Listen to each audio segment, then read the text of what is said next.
नमस्कार मित्रांनो, मी आहे प्रवीण राठोड। तुम्ही पाहता आमचं YouTube channel tech Marathi expert. आजच्या व्हिडिओच्या माध्यमातून आपण मुख्यमंत्री लाडकी बहीण योजनेअंतर्गत कोणत्या बहिणींना या योजनेचा लाभ मिळणार नाही, या योजनेअंतर्गत त्यांचा लाभ बंद करण्यात येणार आहेत, ते आजच्या व्हिडिओमध्ये आपण बघूया।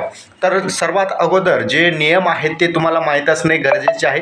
जर तुम्हाला मुख्यमंत्री लाडकी बहीण योजनेअंतर्गत नियमच जर माहीत नसेल तर तुम्हाला योजनेचा फायदा मिळणार नाही। सर्वात अगोदरचा नियम लाडकी बहीण योजनेअंतर्गतचा होता तो म्हणजेच 2.5 लाख उत्पन्न।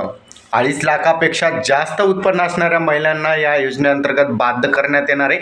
या योजनेअंतर्गत जरी त्यांना पहिला हप्ता दिलेला असेल 3000 रुपयाचा, तरी मात्र त्यांना दुसरा हप्ता दिला जाणार नाही, हे लक्षात ठेवायचं आहे। दुसरा महत्त्वाचा पॉईंट म्हणजेच ज्या बहिणींना या अगोदर जे राज्य सरकारमार्फत आर्थिक योजना असतात त्या योजनेचा लाभ मिळत असेल, म्हणजेच काही संजय गांधी निराधार योजना असतील, श्रावण बाळ योजना असतील, त्याचबरोबर ज्या अनेक आर्थिक योजना राज्य सरकारमार्फत चालवल्या जातात त्या योजनेचा जर लाभ मुख्यमंत्री लाडकी बहीण योजनेअंतर्गत लाभ घेऊनसुद्धा अर्ज केलेले असतील तर अशा बहिणींना सुद्धा या ठिकाणी त्यांचं अर्ज बंद होईल, त्यांना लाभ मिळणार नाही। यापुढे लक्षात ठेवायचे, नियमावलीनुसार तुम्हाला यापुढे लाभ मिळणार नाही। जरी तुम्हाला 1-2 हप्ते मिळत असला तरी मात्र त्या पुढील हप्ते मात्र तुम्हाला थांबवू शकणार आहेत तुमचे, कारण की तुम्ही चुकीच्या पद्धतीने अर्ज केलेला आहात, त्यामुळे तुम्हाला या योजनेअंतर्गत लाभ दिला जाणार नाही। तिसरं महत्त्वाचं म्हणजे अनेक प्रश्न मला आलेले होते की PM किसान सन्मान निधी योजनेअंतर्गत आम्ही अर्ज केलेला आहे आणि आम्हाला त्या योजनेअंतर्गत लाभ मिळत आहे, तर आम्हाला जे आहे आमचा अर्ज बाध्य होणार का? तर लक्षात ठेवा, तर या योजनेअंतर्गत जे PM किसान सन्मान निधी योजनेचे जे लाभ घेत असतात त्या महिलांसाठी महत्त्वाचं आहे की त्या महिलांना त्यांच्या आर्थिक योजनांचा लाभ जरी देत असेल तर ते 7/12 दिला जातो।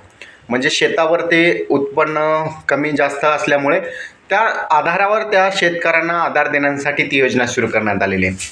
तर त्यामुळे त्या योजनेचा मला नाही वाटत की त्या योजनेचा काही फरक महिलांवर होईल किंवा त्या आर्थिक योजनेवर होणार आहे।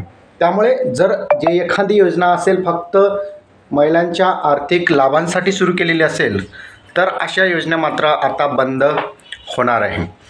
तर मुख्यमंत्री लाडकी बहीण योजनेअंतर्गत आतापर्यंत 2 कोटीपेक्षा अधिक अर्ज आलेले आहेत, त्यापैकी 1,60,00,000 महिलांच्या खात्यामध्ये पैसे जमा झालेले आहेत। उर्वरित महिलांच्या खात्यामध्ये जे पैसे आहेत सप्टेंबर महिन्याच्या शेवटपर्यंत जमा होईल असा राज्य सरकारनं सांगितलेलं आहे। त्याचबरोबर तिसरा हप्तासुद्धा सप्टेंबरच्या शेवटी किंवा पहिल्या आठवड्यामध्ये ऑक्टोबरच्या जमा होईल।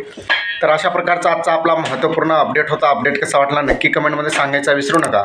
चॅनलवर नवीन असाल चॅनलला सबस्क्राईब करून साईडच्या नोटिफिकेशन बेलला प्रेस करा। इथे समय जय हिंद जय महाराष्ट्र।